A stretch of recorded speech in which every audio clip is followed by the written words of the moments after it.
බුද්ධං සරණං ගච්ඡාමි, ධම්මං සරණං ගච්ඡාමි, සංඝං සරණං ගච්ඡාමි.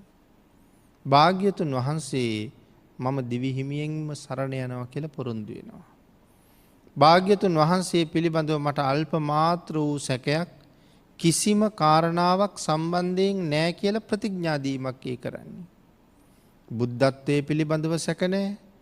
ශරීර ස්වභාවය පිළිබඳව සැක නැහැ. භාග්‍යතුන් වහන්සේගේ නොයෙක් රූප ලක්ෂණ පිළිබඳව දෙතිස් මහා පුරුෂ ලක්ෂණ, 80ක් අනු ව්‍යංජන ලක්ෂණ, 216ක් මංගල ලක්ෂණ, මේ එකදු කාරණාවක්වත් සැක කරන්නේ නැහැ කියලා පොරොන්දු වෙලයි බුද්ධං සරණං ගච්ඡාමි කියලා කියන්නේ. ආන් ඒ ප්‍රකාශය තුල අර පොරොන්දුව අන්තර්ගතයි.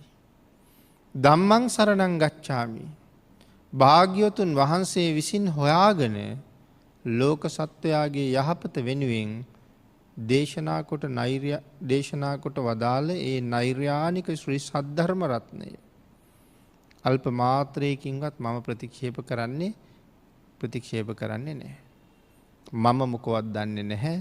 නමුත් ධර්මයෙන් තමයි මට කරුණු ගන්නලා තියෙන්නේ.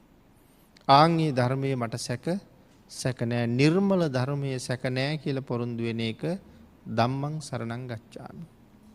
භාග්‍යතුන් වහන්සේ විසින් ඇති කළ අෂ්ටාර්ය පුද්ගල මහා සංඝරත්නය ගුණ 9කින් යුක්තයි.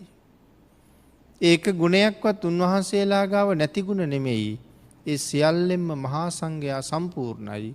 ආන් ඒ ආර්ය මහා සංඝරත්නය මම සරණ යනවා කියලා පොරොන්දු වෙන එකයි සංඝං සරණං ගච්ඡාමි කියලා කියන්නේ.